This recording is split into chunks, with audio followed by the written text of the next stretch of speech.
حضرت مولانا مفتی اظہار الحق صاحب سے درخواست کروں گا تشریف لائیں اور اپنے مواعظ حسنہ سے ہم سب کو مستفید کرنا ہے۔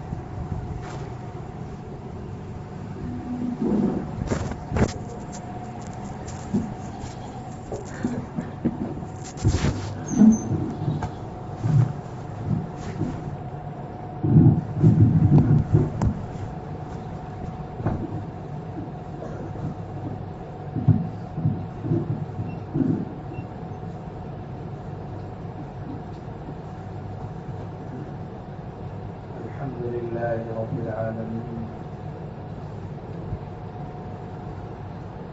والصلاة والسلام على رسول الله الأمين وعلى آله وصحبه أجمعين ومن تبعهم بإحسان إلى يوم الدين. أما بعد، فأعوذ بالله من الشيطان الرجيم. بسم الله الرحمن الرحيم.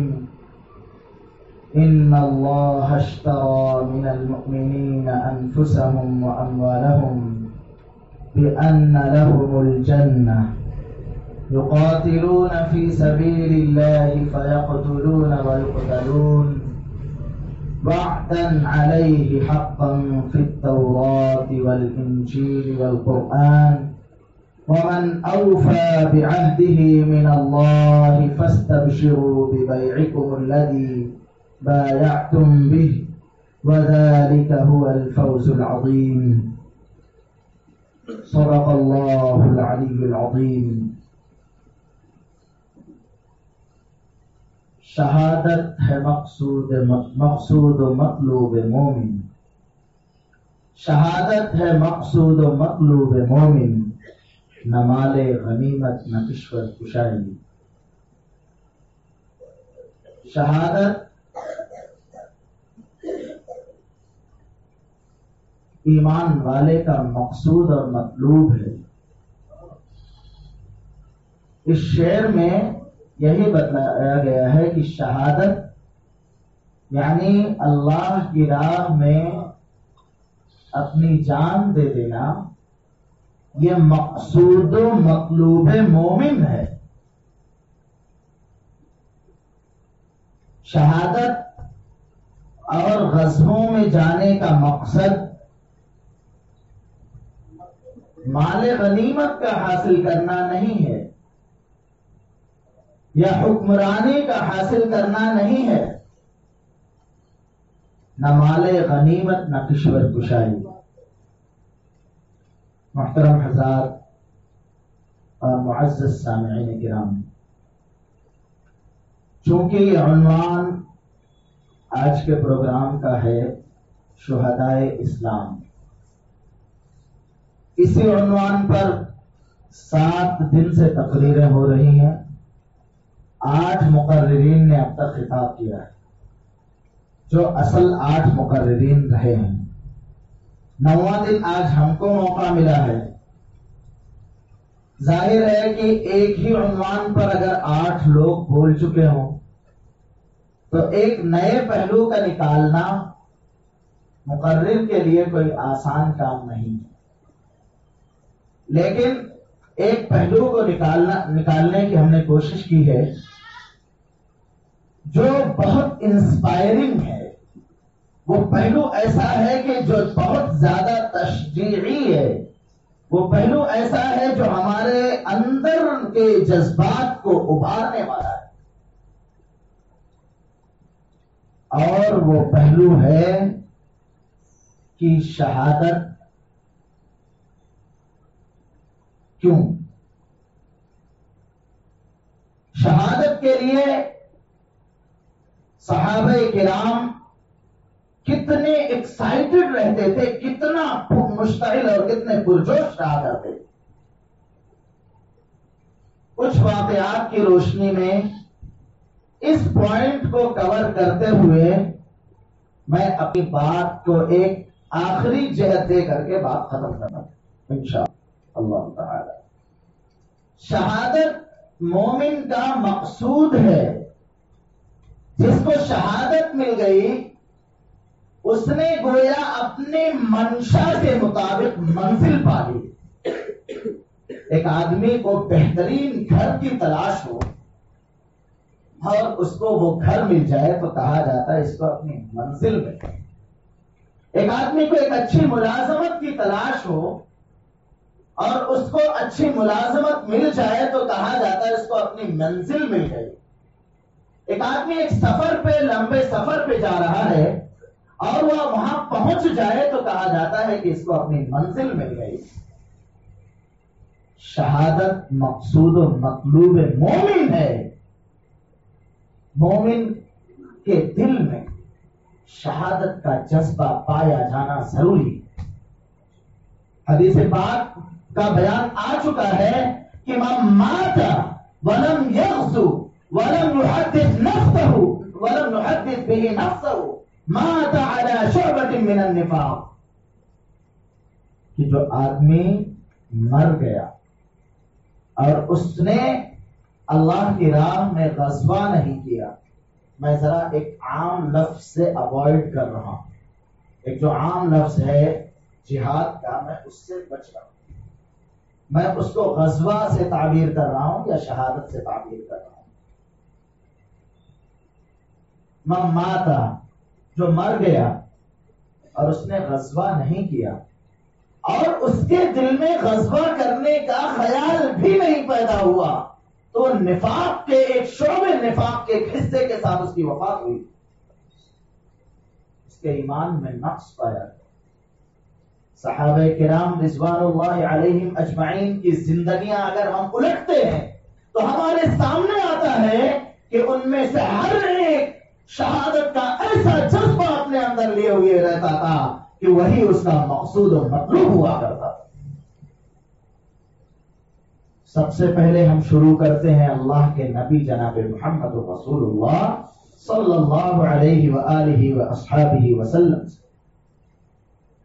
نبی پاک صلی اللہ علیہ وسلم تمنا کیا کرتے تھے. آپ کے سامنے بچے نے تقریر کی کہ اللہ کے رسول کو یہ خواہش تھی اندر سے اور اللہ کے رسول کی یہ خواہش پوری ہوئی. اللہ کے رسول کی شہادت کی خواہش پوری ہوئی. ہوا یوں کہ آپ صلی اللہ علیہ وسلم کی وفات سے چند روز قبل کسی یہودی نے آپ کو دعوت دی اور اس کے اندر زہر ملا. اسی زہر کا اثر تھا جس سے آپ صلی اللہ علیہ وسلم کی چند روز کے بعد وفات ہوئی. یہ بات ذہن میں رکھنے کی ہے کہ اللہ کے رسول صلی اللہ علیہ وسلم بھی شہید ہیں. اس کے بعد حضرت عمر فاروق رضی اللہ تعالی عنہ کی شہادت کا واقعہ آتا ہے. بہت مختصراً میں بات کو لے کر کے چلوں گا کہ شہادت مقصود و مطلوب مومن ہے. خالی وہ صحابہ جو بہت ہٹے کٹے اور مضبوط تھے خالی شہادت انہیں کا مقصود نہیں تھی.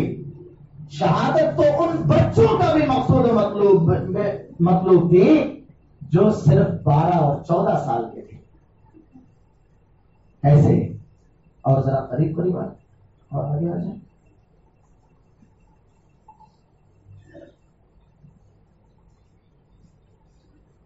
بتاؤں گا اس کو. حضرت عمر فاروق رضی اللہ تعالی عنہ اپنے حج مبارک سے واپس آ رہے ہیں. آخری حج کر کے واپس آ رہے ہیں. راستے میں ایک جگہ پڑاؤ کیا. حضرت عمر فاروق رضی اللہ تعالی عنہ نام ذہن میں رکھیں. راستے میں ایک جگہ آپ رضی اللہ عنہ نے قیام فرمایا. رات میں جب لیٹے تو آسمان کی کھلی چھت نظر آ رہی تھی. وہ ایسے بادشاہ تھے جو چٹائیوں پر لیٹ جاتے. ہم لوگوں کو فرش مخمل نہ ملے تو نیند نہیں آتی. وہ ایسے بادشاہ تھے جن کو چٹائی پر بہترین نیند آ جاتی تھی. عمر فاروق رضی اللہ تعالی عنہ آسمان کی چھت کے نیچے لیٹے ہوئے ہیں اور دیکھ رہے ہیں کہ چاند اٹھیلیاں کر رہا ہے. چاند کبھی بدلی میں چھپ جاتا ہے اور کبھی نکل کر کے اپنی روشنی بکھیرنے لگتا ہے. عمر فاروق رضی اللہ تعالی عنہ نے چاند کی اس گردش کو دیکھا اللہ سے دعا کو ہوئی کہ اے اللہ، جس طرح یہ چاند مختلف احوال سے گزر رہا ہے، میں بھی اپنی زندگی میں بہت سے احوال سے گزر چکا ہوں، مزید اب بوجھ اٹھانے کی طاقت محسوس نہیں کرتا۔ یہ بات کہتے ہوئے عمر فاروق رضی اللہ تعالی عنہ اٹھتے ہیں، وضو کرتے ہیں اور اللہ کے سامنے سجدہ ریز ہو کر کے دعا کرتے ہیں، اللہم ارزقنی شہادۃ فی سبیلک واجعل موتی ببلد رسولک، کہ اللہ مجھے اپنے راستے میں شہادت عطا فرما دیجیے۔ ذرا دیکھیے، حج کا زمانہ ختم ہوا ہے، 10 ذی الحجہ کو حج مکمل ہوتا ہے، اس کے بعد حج سے واپس ہو رہے ہیں، راستے میں ہے حضرت عمر فاروق رضی اللہ عنہ، وہاں سے دعا شروع کرتے ہیں، اللہم ارزقنی شہادۃ فی سبیلک، اے اللہ مجھے اپنی راہ میں شہادت عطا فرمائیے، واجعل موتی ببلد رسولک، اصل میں انہوں نے یہ نہیں چاہا کہ یہی راستے میں میری وفات ہو جائے، واجعل موتی ببلد رسولک، مجھے محمد رسول اللہ کے شہر پہنچا کر کے وہاں میری وفات دیجیے گا۔ چنانچہ جب عمر فاروق رضی اللہ تعالی عنہ مدینہ پہنچے تو حضرت عمر فاروق رضی اللہ تعالی عنہ فجر میں، چونکہ خلیفۃ المسلمین امام ہوا کرتا تھا، خلیفۃ المسلمین فجر کی نماز میں پہلے آ جاتے تھے اور فجر کی نماز میں لمبی لمبی صورتیں حضرت عمر فاروق رضی اللہ تعالی عنہ تلاوت فرمایا کرتے تھے۔ اس دن بھی ابو لولو نامی ایک شخص پہلے سے رات میں ہی آ کر کے مسجد کے اندر محراب کے پاس چھپ گیا اور اس نے ایک خنجر تیار کیا ہوا تھا جو زہر آلود کیا ہوا تھا، جس نے اس خنجر کو تپایا تھا زہر کے اندر، وہ وہاں چھپک گیا۔ اچھا، روشنی کا ایسا نظم تو رکھتا نہیں تھا کہ لائٹ جلائے اور سب کچھ نظر آ گیا، معمولی روشنی یا صرف صبح کی روشنی، وہی اسی کا نظم رہتا رہا ہوگا۔ عمر فاروق رضی اللہ تعالی عنہ جب امامت کے لیے کھڑے ہوئے تو تکبیر تحریمہ جیسے ہی حضرت عمر فاروق رضی اللہ تعالی عنہ نے کہا اور صحابہ کرام نے آپ کی معیت میں تکبیر کہی، اتنے میں ابو لولو نکلتا ہے اور اپنے خنجر سے 3 بار کرتا ہے حضرت عمر رضی اللہ تعالی عنہ کے پیٹ پر۔ ظاہر ہے خنجر زہر آلود ہے۔ عمر فاروق رضی اللہ تعالی عنہ ایک دم سامنے پڑتے ہیں، خنجر لگتے ہی عمر فاروق رضی اللہ تعالی عنہ بے ہوش ہو جاتے ہیں، بے ہوش ہو کر کے گرنے لگتے ہیں۔ اتنے میں انہوں نے پیچھے سے حضرت مصعب ابن عمیر کو آگے بڑھایا کہ وہ امامت کریں اور عمر فاروق رضی اللہ تعالی عنہ تشریف کھا کر کے گر گئے۔ ابو لولو بھاگنا چاہا لیکن وہ صحابہ کرام تھے، ہم لوگوں کی طرح تھوڑی تھے کہ ایک چونٹا دیکھے تو نماز میں کسمساہٹ ہونے لگی۔ وہ صحابہ کرام تھے، ان کی جماعت تھی، سب سیسا پلائی ہوئی دیوار کی طرح نماز کے اندر کھڑے رہے۔ ابو لولو جا ہی نہیں سکتا تھا، درمیان میں جگہ نہیں چھوڑی جاتی تھی، صفوں کو مضبوط بنایا جاتا تھا۔ چنانچہ اس نے اور صحابہ پر بھی حملہ کیا تاکہ اس کو راستہ مل جائے۔ 13 اور صحابہ کے اوپر اس نے حملہ کیا، جس میں 7 اور صحابہ کرام شہید ہو گئے اور انہوں نے نماز نہیں چھوڑی اپنی۔ عمر فاروق رضی اللہ تعالی عنہ جیسے ہی نماز ختم ہوئی، نماز کے ختم کے بعد ابو لولو کو پکڑ لیا گیا، حضرت عمر فاروق رضی اللہ تعالیٰ عنہ کو فوراً لے جایا گیا۔ تھوڑی دیر کے بعد حضرت عمر کو ہوش آ گیا، ہوش آنے کے بعد اسی حالت میں حضرت عمر فاروق رضی اللہ تعالیٰ عنہ نے اپنی نماز ادا کی اور پوچھا کہ میرا قاتل کون ہے؟ بتایا گیا کہ ابو لولو نامی فارسی شخص، تو انہوں نے اللہ کا شکر ادا کیا کہ میری موت ایک کافر کے ہاتھ آئی، مسلمان کا خون میرے ہاتھ، مسلمان کا ہاتھ میرے خون سے رنگین نہیں ہوا. اور یوں حضرت عمر فاروق رضی اللہ تعالی عنہ کے دونوں دعائیں قبول ہو گئی. اللہم ارزقنی شہادۃ فی سبیلک، اللہ مجھے اپنے راستے میں شہادت عطا فرما. شہادت کی موت عمر فاروق کو ملتی ہے. اس کے بعد کیا ہوا وہ لمبا واقعہ ہے. کبھی جب صحابہ کی شخصیات کا تذکرہ کیا جائے گا تو انشاءاللہ ان کو بیان کیا جائے گا. حضرت عمر فاروق رضی اللہ تعالی عنہ کو نے دل سے دعا مانگی تھی کہ اللہ مجھے شہادت کی موت عطا فرما. حضرت عمر فاروق رضی اللہ تعالی عنہ کی شہادت اس امت کا سب سے عظیم نقصان تھا. ابو بکر رضی اللہ تعالی عنہ کی وفات کے بعد اسلامی سلطنت کو جتنی وسعت حضرت عمر فاروق رضی اللہ تعالی عنہ کے زمانے میں ہوئی اتنی کسی اور زمانے میں نہیں ہوئی. میں آپ کو بتاؤں صحابہ کرام کے اندر کتنی طلب تھی، کتنی خواہش تھی کہ اللہ کی راہ میں وہ کام آ جائیں. ہم لوگوں کے جیسے نہیں تھے. ہم لوگ تڑپ تڑپ کر بستر پہ مرنا پسند کرتے ہیں، اللہ کی راہ میں جان دینا پسند نہیں کرتے. ذرا دیکھیے کہ بدر کا معرکہ برپا ہو چکا ہے. نبی پاک صلی اللہ علیہ وسلم صفیں لگا رہے ہیں کہ اب جنگ کی جائے. دو بچے آتے ہیں، کہتے ہیں اللہ کے رسول ہمیں بھی موقع دیجیے نا، ہمیں بھی موقع دیجیے، ہم بھی اپنی جان اللہ کی راہ میں دینا چاہتے ہیں، ہم بھی یہ فیضان حاصل کرنا چاہتے ہیں. نبی پاک صلی اللہ علیہ وسلم نے چلتا کرنا چاہا کہ چلو آپ لوگ چھوٹے ہیں، آپ لوگ کا یہ کام نہیں ہے. ایک لڑکا کھڑا ہو گیا ایسے اپنی ایڑی کے بل کھڑا ہو کر کے کہتا ہے اے اللہ کے رسول دیکھیے میں بڑا رکھتا ہوں. اللہ کے رسول صلی اللہ علیہ وسلم کو پیار آ گیا. آپ نے کہا چلو ٹھیک ہے تمہیں پرمیشن ملتی ہے. دوسرا جو چھوٹا تھا اس نے کہا کہ اے اللہ کے رسول آپ نے ان کو تو موقع دے دیا، مجھے بھی موقع دیجیے. آپ صلی اللہ علیہ وسلم نے کہا تم بہت چھوٹے ہو، تمہیں موقع نہیں ملے گا. بچہ کہتا ہے ذرا شوق شہادت دیکھیے، اللہ کی راہ میں جان دینے کا جذبہ دیکھیے. بچہ کہتا ہے اللہ کے رسول مجھے ان سے کشتی کرا دیجیے میری، اگر میں جیت گیا تو مجھے اجازت دے دیں، اگر میں ہار گیا تو ٹھیک ہے میں باہر کمپٹیشن سے. ہاں ٹھیک ہے. کشتی ہونے لگی. ظاہر ہے بڑا تو بڑا ہوتا ہے، کان میں بولے چھوٹے کہ بھائی تمہیں تو پرمیشن مل گئی ہے، ذرا خود سے گر جانا، مجھے موقع دے دینا، میں بھی اللہ کی راہ کا یہ فیض حاصل کرنا چاہتا ہوں. تھوڑی دیر ہوئی کشتی، بڑے میاں نیچے اور چھوٹے میاں اوپر.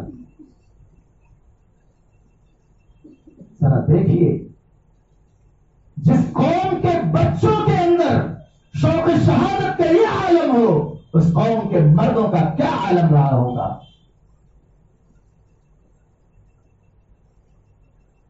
بچے کو پرمیشن مل گئی. آپ کو معلوم ہے ابو جہل کے بارے میں؟ ابو جہل اسلام کا سب سے بڑا دشمن تھا. یہ وہی شخص تھا جس نے نبی پاک صلی اللہ علیہ وسلم کو سب سے زیادہ ستایا. یہی وہ شخص تھا جس نے امت مسلمہ کے اندر پہلی خاتون کو اس نے شہید کیا تھا. اسی نے حضرت سمیہ رضی اللہ عنہا کی شرمگاہ میں نیزہ مار کر کے ہلاک کیا تھا. روزانہ ستایا کرتا تھا. جانتے ہیں اس کو کس نے مارا؟ دو چھوٹے بچوں نے. وہ پورے بدن پر خوف لگایا ہوا تھا، چہرے میں کچھ بھی نظر نہیں آتا تھا، خالی آنکھ لگی دکھتی تھی، اور پورے پہ وہ جو ہے آئرن والا لوہے کا خوف پہنا ہوا تھا. اس نے دو بچوں نے نشانہ لگایا اور اس کی آنکھ میں نشانہ مارا اور وہ تڑپنے لگا. ایک اور بڑے صحابی آگے بڑھے اور انہوں نے اپنی تلوار سے اس کا کام تمام کر دیا. اس امت کے بچوں کے اندر بھی اللہ کی راہ میں جان دینے کا وہ جذبہ رہا ہے جو دوسری قوموں میں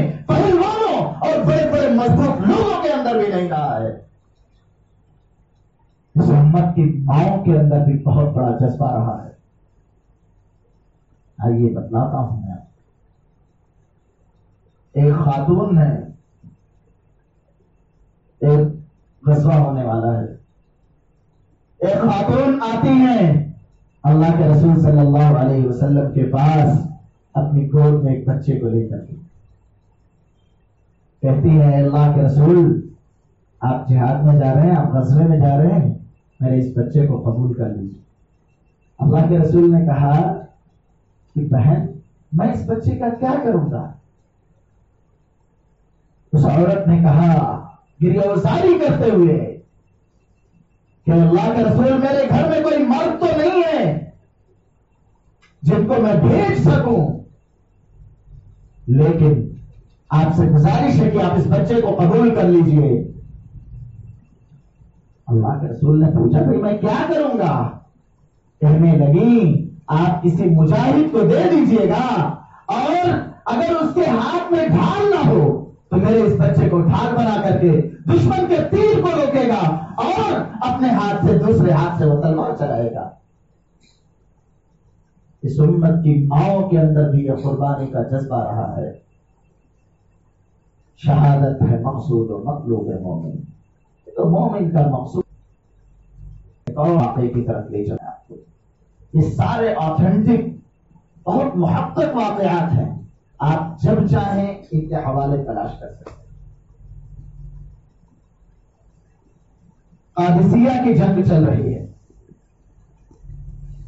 قادسیہ وہاں پر سعد ابن ابی وقاص رضی اللہ تعالی عنہ سپہ سالار ہیں. لوگ سمجھتے ہیں نا کہ یہ دین پر چلنے والوں کے اندر کمانڈری نہیں آتی. یہ دین پر چلنے والوں کو کمانڈری بہت اچھی آتی ہے. ہندوستان کی جنگ آزادی میں بھی علماء نے بہت سارے محاذ کو سنبھالا ہے اور دشمن کے چھکے چھڑا دیے. قادسیہ کی جنگ ہو رہی ہے. سامنے ایرانی لشکر موجود ہے. ایرانی لشکر کا ارادہ یہ ہو رہا ہے کہ اب وہ ہاتھی کو سامنے لائے اور مسلمانوں کی فوج کو روک ڈالے.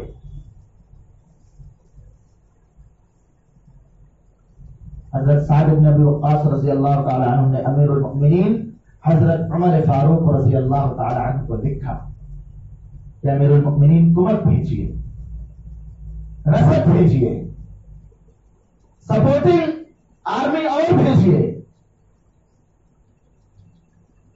میرے فاروق رضی اللہ تعالی عنہ نے مدینہ کے اندر اعلان کیا. ایک خاتون ہے حضرت خنسا رضی اللہ عنہ، ان کا نام تماضر ہے. تماضر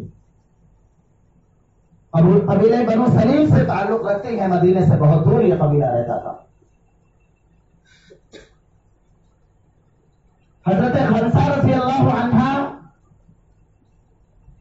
عربی زبان کی سب سے بڑی شاعرہ مانی جاتی ہیں.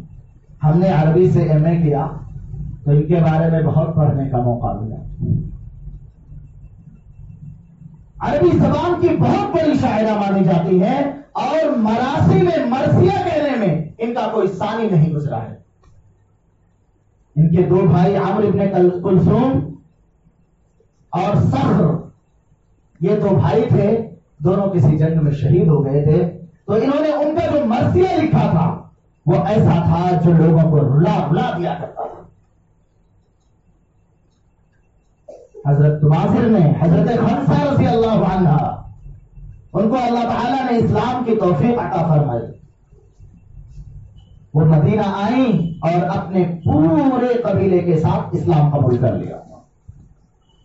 مدینے سے جانے کے بعد جب وہ اسلام لے کر کے آئیں تو اللہ کے رسول صلی اللہ علیہ وسلم سے بتلایا گیا یہ بہت بڑی شاعرہ ہیں.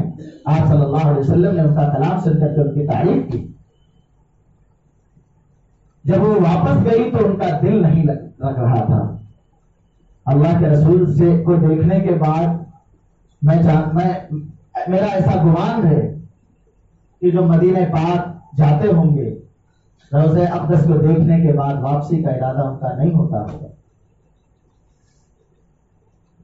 اللہ کے رسول کو جس نے بنفس نفیس دیکھ لیا ہو، ظاہر ہے کہ وہ ان کا ہی ہو جاتا تھا. ان کا دل اب اپنے قبیلے میں نہیں لگا، وہ آ کر کے مدینے میں آباد ہو گئے. ان کے 4 بیٹے تھے، 4 بیٹے، چاروں نوجوان. جب حضرت عمر فاروق رضی اللہ تعالیٰ عنہ نے اعلان کیا کہ مسلمانوں، قادسیہ کے لیے اب اور نوجوانوں کی ضرورت ہے، تیار ہو جاؤ، تو یہ بڑھیا خاتون، یہ بڑھیا شاعرہ، یہ بڑھیا صحابیہ، یہ اپنے چاروں بیٹوں کو تیار کرتی ہے. اس کے آغوش میں 4 بیٹے، چاروں نوجوان یہ تیار کرتی ہے. تیار کر کے یہ عورت، سارے لوگ جب لشکر کوچ کرنے لگتا ہے تو دیکھتے ہیں. ہمارے فاروق رضی اللہ تعالی عنہ کا یہ معمول تھا کہ جب وہ کسی لشکر کو بھیجتے تھے تو ساتھ اس لشکر کے ساتھ باہر تک آتے تھے، شہر کے باہر تک، تاکہ نصیحت کر سکیں، تاکہ ان کی رخصتی کر سکیں. اس لشکر کے ساتھ بھی حضرت ہمارے فاروق رضی اللہ تعالیٰ عنہ باہر نکلے. دیکھا کہ ایک بڑھیا بھی ساتھ میں جا رہی ہے. ہمارے فاروق رضی اللہ تعالیٰ عنہ نے بڑھیا کو بلایا، کہنے لگا آپ کیسے؟ کہنے لگی میرے بیٹے جا رہے ہیں تو میں بھی جا رہی ہوں، میں چاہتی ہوں کہ مجھے اجازت دی جائے. ہمارے فاروق رضی اللہ تعالیٰ عنہ نے اجازت دی. وہ بڑھیا اپنے چاروں بیٹوں کو لے کر کے اور پورے لشکر کے ساتھ قادسیہ میں پہنچتی ہے. اور حضرت سعد بن ابی وقاص رضی اللہ تعالیٰ عنہ کے حوالے ہو جاتے ہیں سارے لشکر کے لوگ. بڑھیا رات میں اپنے بچوں کو طلب کرتی ہے کہ بیٹو میرے ادھر آؤ،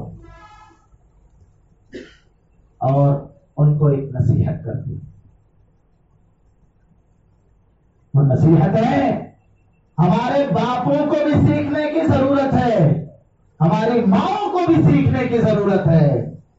اس بڑھیا نے کہا ہے میرے بچوں، کل جب صبح ہوگی تو تمہیں میدان میں جانا ہوگا. یاد رکھو کہ میں نے تمہارے باپ کی عزت کو، تمہارے ماموں کی عزت کو اور تمہارے خاندان کی عزت کو محفوظ رکھا ہوا ہے. کل جب صبح کا میدان کا کارزار گرم ہوگا اور لڑائی جب شدت کی ہوگی تو تم میدان میں کود جانا،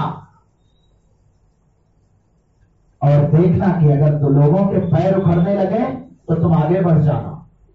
ڈرنا نہیں، واپس نہیں آنا، بھاگ کر کے میرے پاس میرے بچوں ہرگز نہیں آنا.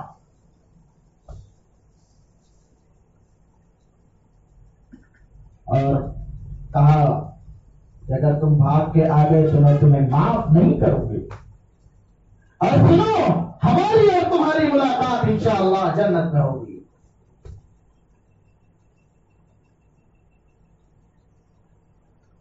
کیا ہوا؟ اگلے دن جب صبح میں میدان کارزار گرم ہوا، ہاتھیوں کو سامنے کر دیا گیا. ظاہر ہے کہ ہاتھی تیر اور سے تو ان کو کچھ فرق نہیں پڑتا تھا. ہاتھی آگے بڑھنے لگے. تھوڑی دیر کے لیے تھوڑی سی کسمساہٹ پیدا ہوئی، تھوڑے سے پیر اکڑنے کے چانسز بننے لگے. یہ چاروں نوجوان آگے بڑھے. آگے بڑھ کر کے اپنی تلوار، سوتی ہوئی تلوار نکال کر کے ہاتھیوں کے سوٹ کترنا شروع کر دیا، سوٹ کو کاٹنا شروع کر دیا. ہاتھی کسی چیز سے اتنا زیادہ بیزار نہیں ہوتا جتنا اپنے سوٹ کو چھوڑنے سے. اس کے سوٹ پر جب مارنا شروع کیا تو ہاتھی پیچھے کی طرف کھسکنے لگے. اور شام تک معرکہ ہوتا رہا. بالآخر اللہ تعالیٰ نے مسلمانوں کو فتح عطا فرمائی. شام میں جب سارے لوگ اپنے اپنے خیموں کے اندر واپس آئے تو کل رات جو خیمہ آباد تھا، آج رات وہ خیمے میں صرف ایک بڑھیا عورت ہے. سب سے پوچھتی ہے کہ کیا ہوا؟ سعد بن ابی وقاص رضی اللہ تعالی عنہ جو سپاہ سالار لشکر ہیں، وہ آتے ہیں اس بڑھیا کے خیمے کے اندر، رونے لگتے ہیں. بڑھیا پوچھتی ہے کہ سپہ سالار بتاؤ جنگ کا کیا نتیجہ ہوا. یہ نہیں پوچھتی ہے میرے بیٹوں کا کیا بنا، یہ پوچھتی ہے جنگ کا کیا ہوا. وہ بتلاتے ہیں کہ آپ کے چاروں بیٹے شہید ہو گئے. پھر بڑھیا نے کہا کہ سپہ سالار مجھے بتلاؤ، احساس بتلاؤ کہ نتیجہ کیا ہوا ہے. بتلاتے ہیں کہ فتح ہوئی ہے، اللہ نے ہمیں کامیابی سے سرفراز کیا ہے. بڑھیا اللہ کا شکر ادا کرتی ہے. میں اس شکریہ کے الفاظ کو میں نے لکھ لیا تھا. بڑھیا شکر ادا کرتی ہے اور سجدہ ریز ہو جاتی ہے اور کہتی ہے الحمدللہ الذی شرفنی باستشهادهم وارجو من ربی ان یجمعنی بهم فی مستقر رحمته. یہ تمام تعریفیں اس ذات کے لیے ہیں جس نے مجھے فضیلت بخشی، مجھے شرف بخشا کہ اس نے میرے بیٹوں کو شہادت عطا فرما دی. اور مجھے امید ہے اپنے رب کی ذات سے کہ اپنے جمال رحمت میں جنت کے اندر ہم سب کو جمع کرے گا. مسلمانوں ذرا سوچو، ایک بڑھیا کے اندر اپنے 4 بیٹوں کو شہید کر دینے کا اللہ کی راہ میں جگر تھا. یہ اسلام یوں ہی نہیں پہنچا ہے. یہ اسلام ایسے ہی نہیں خالی ڈھول تاشوں سے پہنچ گیا، جھنڈیاں لگانے سے پہنچ گیا. نہیں، اسلام خون شہداء کے بدولت، داعیوں اور مبلغین کی لمبی لمبی قربانیوں کی بدولت اسلام ہم تک پہنچا ہے. اتنی آسانی سے ہم تک نہیں پہنچا ہے. جس امت کی ماؤں کے اندر قربانی کا یہ جذبہ تھا، اس امت کے مردوں کا کیا حال رہا ہوگا. شہادت ہے مقصود و مطلوب مومن. ایک اور چھوٹا سا واقعہ بتا کر کے بات آگے بڑھاتا ہوں. اس امت کے معذورین بھی، معذور لوگ جو ہیں، معذور جس کو ڈس ایبلڈ کہتے ہیں، غیر مہذب انسیولائزڈ لوگ ڈس ایبلڈ کہتے ہیں، اور جو سویلائزڈ لوگ ہیں، سو کالڈ سویلائزڈ لوگ، وہ ان کو ڈفرینٹلی ایبلڈ کہتے ہیں کہ ان کے اندر الگ کچھ صلاحیتیں رہتی ہیں. جن کے اندر کوئی عیب ہوتا ہے ان کی کچھ اور صلاحیتیں، خاص صلاحیتیں ہوتی ہیں. ایک معذور صحابی ہے حضرت عمرو ابن جموح رضی اللہ عنہ. جنگ کا غزوے کا اعلان ہوتا ہے، یہ اپنی بیوی سے کہتے ہیں میں بھی جا رہا ہوں، پاؤں میں عذر ہے. اپنی بیوی سے کہتے ہیں مجھے بھی جانا ہے. بیوی کہتی ہے، بیویاں عموماً ایسے کہا بھی کرتی مذاق اڑانے کے لیے، کیا آپ کیوں جائیں گے، جا کے بھاگ کے چلے آئیں گے.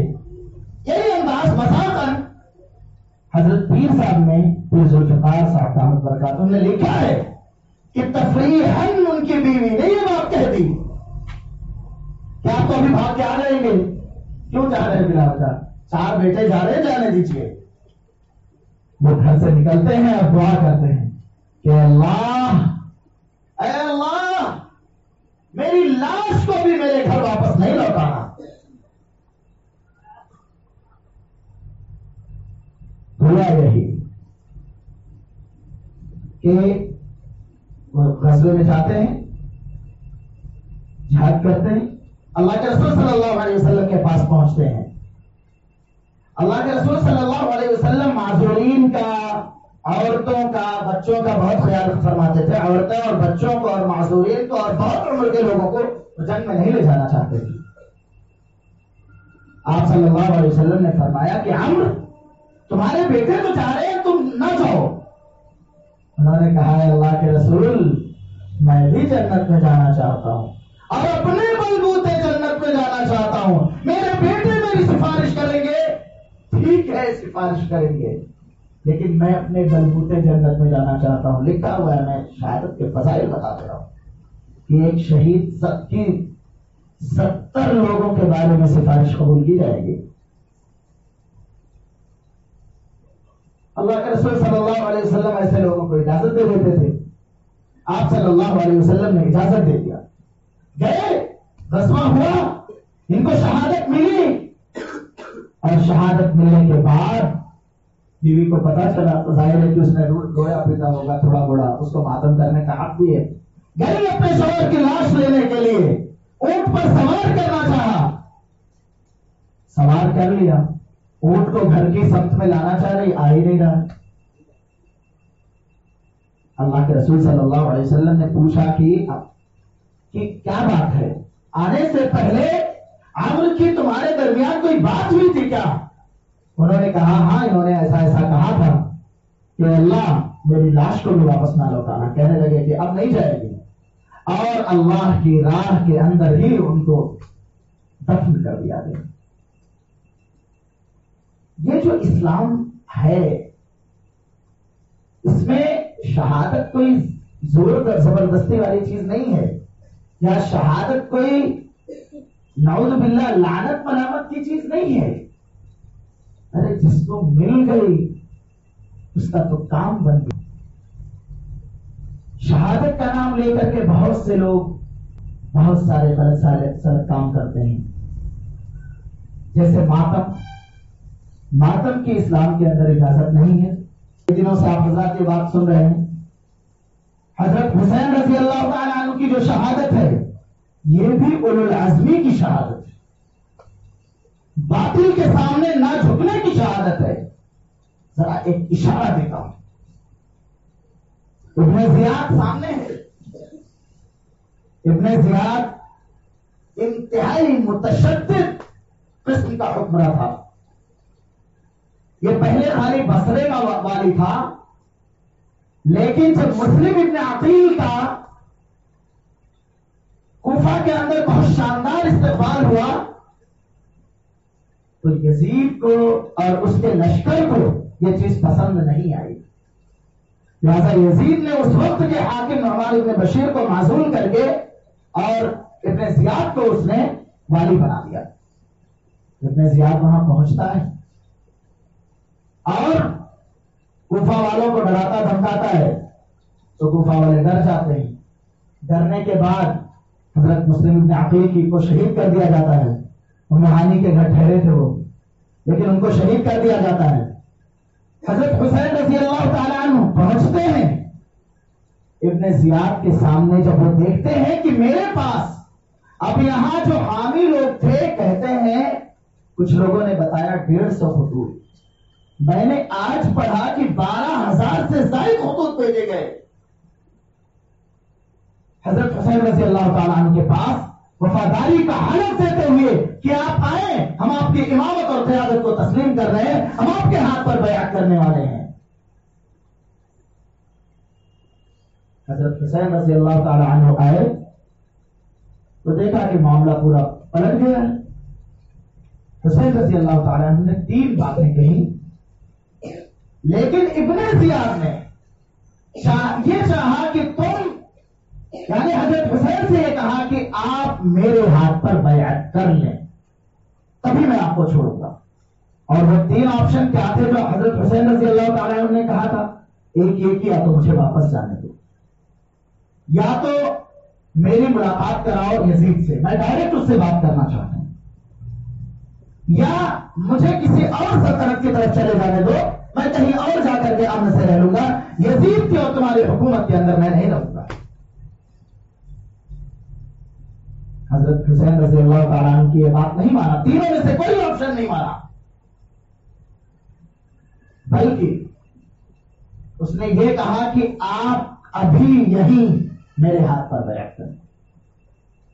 لیکن محمد رسول اللہ صلی اللہ علیہ وسلم کا خون ہے, حضرت علی رضی اللہ تعالی عنہ کا خون ہے, خاتون جنت حضرت فاطمہ رضی اللہ عنہا کا خون ہے, تو باطل کے سامنے جھک نہیں سکتا, غلط چیز پر راضی نہیں ہو سکتے, جان دے سکتے ہیں لیکن غلط چیز پر راضی نہیں ہو سکتے. چنانچہ وہ ڈٹ گئے کہ نہیں, میں تمہارے ہاتھ پر بیعت نہیں کروں گا. چنانچہ معرکہ برپا ہوا, بہت کچھ اس کے واقعات آپ تک پہنچ چکے ہیں. حضرت حسین رضی اللہ تعالی عنہ ہم جیسے بزدل ہوتے، نعوذ باللہ نعوذ باللہ، ہم لوگوں نے کیسے لوگوں کے ساتھ بیعت کی ہوئی ہے؟ ہم ایک اپنا کارپوریٹر نہیں بنا پاتے، ہم اپنا ایک دیندار ایم ایل اے آج تک نہیں چن پائے، ہم اپنا کوئی وزیر اعلیٰ اور کچھ نہیں چوز کر پائے، ہم حسین کے نام لیوا کفر کے ساتھ بیعت کرنے کے لیے تیار رہتے ہیں، نعوذ باللہ۔ حسین رضی اللہ تعالیٰ عنہ وقتی مصلحت کے ناطے اگر چاہتے تو بیعت کر لیتے، خالی عزیمت پر عمل نہیں ہوتا، رخصت پر عمل ہو جاتا، لیکن حضرت حسین رضی اللہ تعالیٰ عنہ نے اس کو بھی پسند نہیں کیا۔ ہم سب بتائیے، اللہ کے رسول صلی اللہ علیہ وسلم کے پیارے نواسے جو ایک رخصت کے ناطے جنہوں نے اپنی جان دے دی، حرام کا ارتکاب سرے بازار مسجدوں کو بند کر کے کیا جاتا ہے، اس سے زیادہ افسوسناک اس امت کے ساتھ اور کیا حالات بنیں گے؟ انتہائی افسوسناک صورتحال ہے یہ۔ ہم حرام کے مرتکب ہیں اور نام لیتے ہیں حسین کا، افسوس کی بات ہے۔ شہید زندہ ہے، یہ ساری باتیں آج، اس لیے حضرت حسین رضی اللہ تعالیٰ عنہ کی زندگی کا پیغام یہ ہے کہ ہم سب اپنے اندر حق پر مر مٹنے کا جذبہ پیدا کریں، اور اگر ضرورت ہو تو باطل سے ٹکرا جانے کا بھی حوصلہ پیدا کریں۔ اگر یہ ہمارے اندر پیدا ہوتی ہے تو دراصل ہم حضرت حسین رضی اللہ تعالی عنہ کی شہادت سے سبق لینے والے ہیں۔ دوسری ایک چیز ہے، بہت مختصر 1-2 منٹ کے اندر بتاتا ہوں۔ ایک سازش رچی گئی، کئی دنوں سے کچھ سازشوں کا ذکر چل رہا ہے، ایک سازش کا تذکرہ میں بھی کر دیتا ہوں۔ سازش یہ رچی گئی، امت کے اندر افتراق و انتشار کا کانڈ کھیلا گیا۔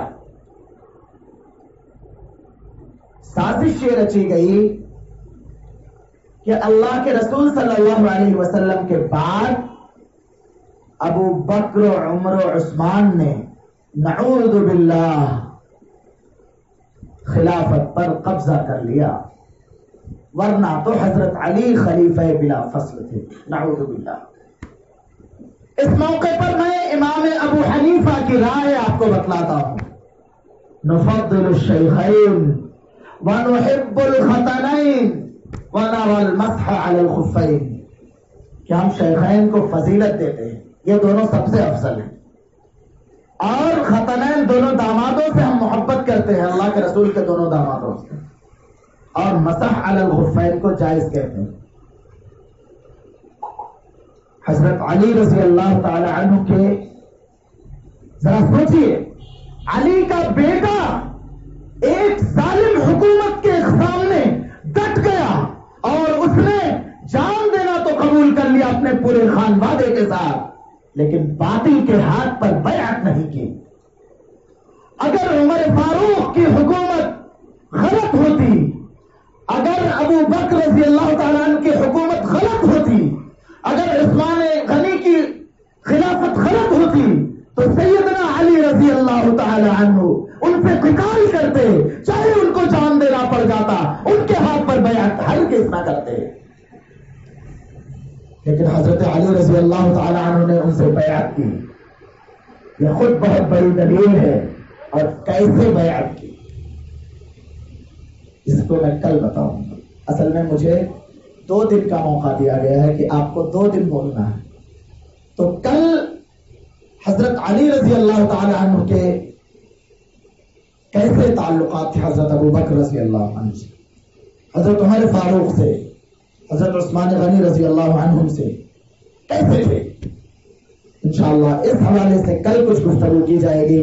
اللہ سے دعا ہے، مجھے 1.25 گھنٹے کا موقع دیا تھا مولانا نے، میں پورا چکا ہوں، پورا 35 منٹ مجھے اور آپ کو کہنے سے زیادہ عمل کی توفیق عطا فرمائے۔ اللہ ہمارے اندر شوق شہادت کو بیدار فرمائے، اور جب ضرورت ہو اللہ تعالیٰ اپنی راہ میں ہمارا استعمال فرما لے. آمین. وآخر دعوانا ان الحمد للہ رب العالمین. جزاکم اللہ خیرا. آج کے دوسرے مہمان